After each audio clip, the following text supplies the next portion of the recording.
Adventurers are often known for their early mornings, but it's not just them. Many poor people also wake up early, as they have to work hard to make a living. However, there's someone I recently encountered who seems different. I have a feeling that he might be a nobleman, a wealthy merchant, or perhaps a scholar with an unconventional lifestyle. I could be biased, but based on my past experiences with scholars, they tend to lose track of time when engrossed in their research. I'll have to check back soon to find out more. Anyway, I'm Rentt Faina, an adventurer from a small village that doesn't even exist on the map. Despite my humble origins, I've chosen the path of an adventurer. There's a good reason why adventurers wake up early. It's to receive requests. At the Adventurers Guild, requests are categorized based on the adventurer's class and unique skills. These requests can range from escort missions to demon extermination, gathering medicinal herbs, or even fixing the town's drainage system. Good morning. Today, I'm heading to 𝐬𝐤𝐥𝐿 labyrinth. If I don't find a promising request, I'll work hard regardless.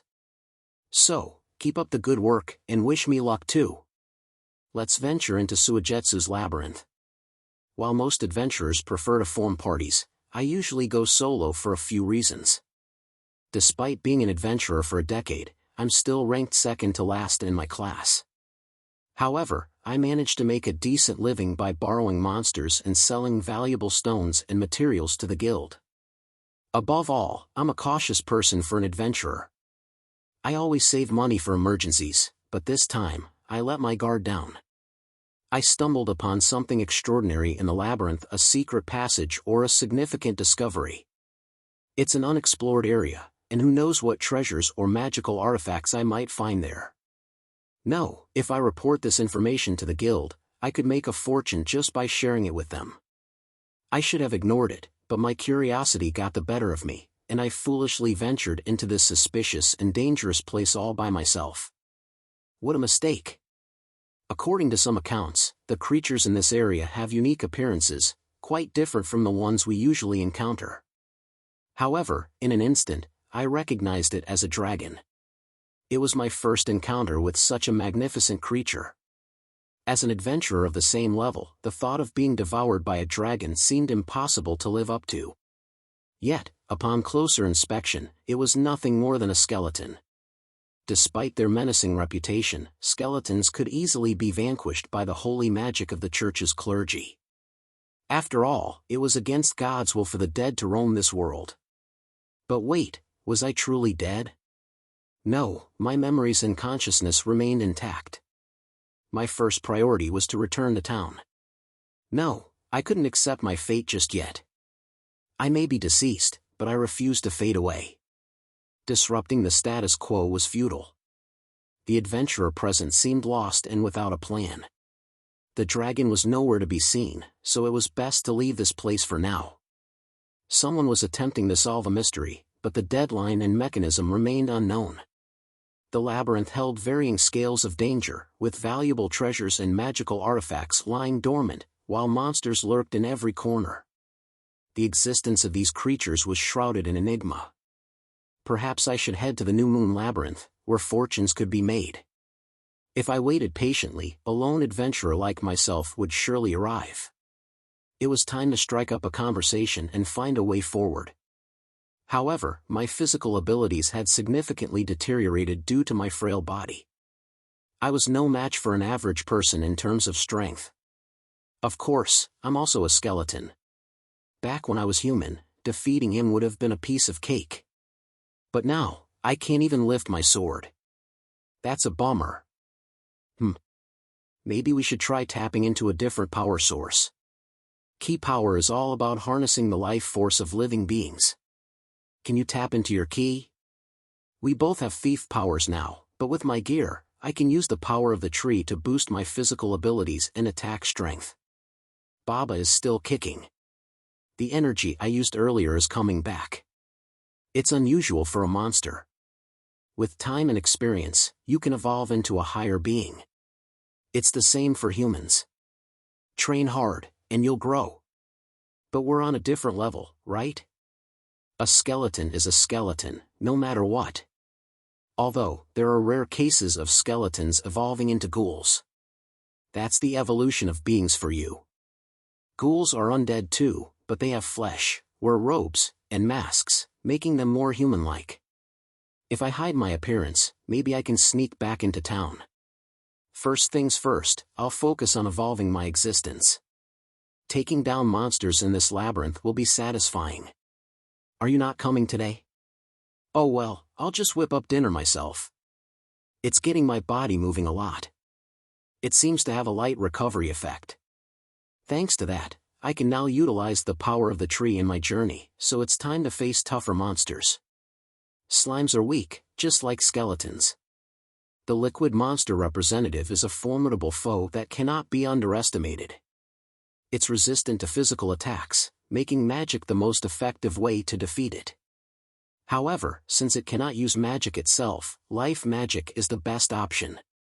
The key to victory lies in piercing its core or breaking its body into pieces to prevent regeneration. Unfortunately, I lack the skill and strength to do so, relying on my special key power to defeat it once a day. Slimes are truly archenemies, with their acid blitz ability leaving a dangerous residue even after death. Their body fluids are even used in women's cosmetics, showcasing the endless pursuit of beauty. Remember to be cautious and thorough when dealing with them. Have you found a group for that new adventure we talked about? She's not very experienced, but she's good with a sword, according to the letter.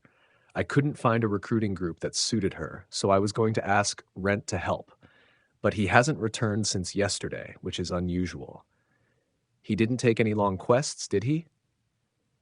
No, there weren't any quests that required him to leave Malt. I told the new adventurer that I could introduce her to a more experienced adventurer if she could wait a few days. But she seemed to need money, so I suggested she go to the Labyrinth of Moon's Reflection. That sounds good. If she's good with a sword, even a beginner should be able to handle that. Yes, of course, I told her not to push herself. I'm really tired and not feeling hungry. Being undead, eating doesn't do much for me anyway. Despite fighting all night, my evolution process is slow. I've only managed to become a skeleton. Despite his declining physical abilities, he managed to defeat the monsters and regain most of his energy. I wonder if he can tap into his magical powers and other abilities. It would be a waste not to, especially since he's undead. This regular bread not only heals wounds and illnesses, but also purifies water and eases hunger, making it quite valuable. We have enough to last for 3 more days. After that, we'll need more bread. But there's no use worrying about it now. Let's focus on evolving our existence. We'll take precautions and steadily defeat the monsters. If there are 12 monsters, we can handle 3. If there are 4, it will be challenging. If there are 5 or more, we'll have to run. The chances of encountering such a large group in this labyrinth are low, but if we do, it could be the end of us. I've been an adventurer for 10 years, 20 if you count my training. Very few adventurers possess all 3 powers: energy, magic, and the like. But as long as you have one strong power, that's all you need. If you're just average, you'll realize you're not cut out for this life. After a few years, most would give up and return to their village. But as long as he's alive, he'll keep going. He trains daily and studies monsters and magic.